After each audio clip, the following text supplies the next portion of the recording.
Prayers for Bobby is a wonderful movie and had me holding back tears throughout. It presented the religious with a better way to think, and more importantly, gave homosexuals a strong message that there are people who are with you, you are not alone, and you should not give up on life. After viewing this film twice, however, I learned one thing. The religious just don't learn. Mary Griffith does change the way she thinks. She no longer finds homosexuality to be an abomination. She comes to terms with her son's actions, and she no longer thinks of them as sin. But she doesn't find the real abomination is the Bible itself. She finds that there are Christians who can be tolerant towards homosexuality based on how they interpret the Bible themselves. She finds a new God. She finds a new religion, a religion that maintains her other beliefs about God. What actually happens here is what happens all the time with religion. It's how religions get created. It's how existing religions divide to form additional sects. Mary Griffith simply changed her view of God to suit her circumstances, thus the new religion. At some point, when that type of church didn't exist, someone had to make it up to make homosexuals permissible under the Bible.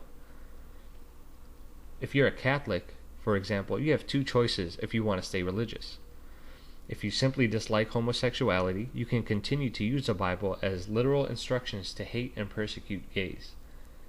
If you find that homosexuality doesn't bother you and you can't live with it, you can tell people that the Bible doesn't actually say we have to ban homosexuality, and you have one less restriction to impose on everyone else.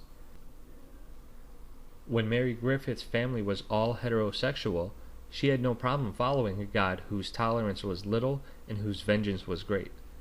She didn't mind thinking about other families being in heaven while one of their members was thrown in a lake of fire.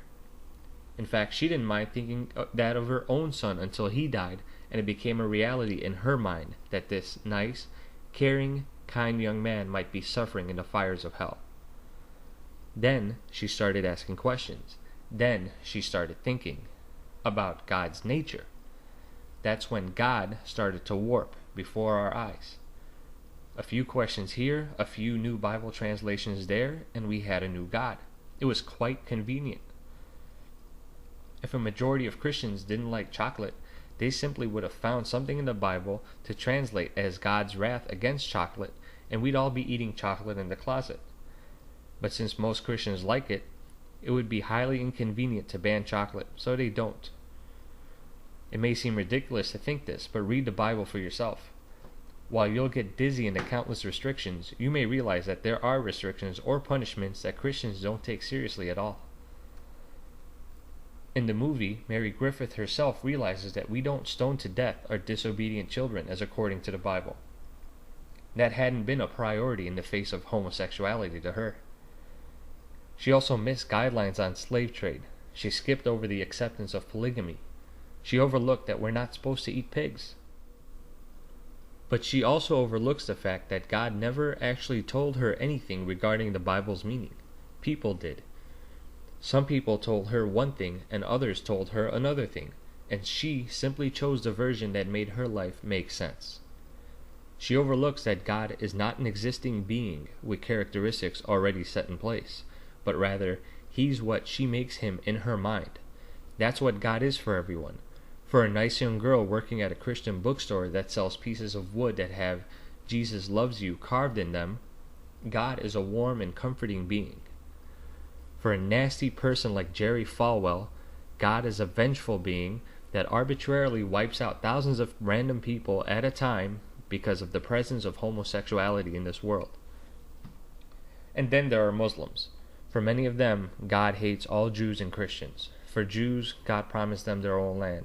Then there are Hindus, Buddhists, and countless other religions, all with not only their own worldview, but their own God's eye view. And it just so happens that their God's eye view puts them on top of God's priority list.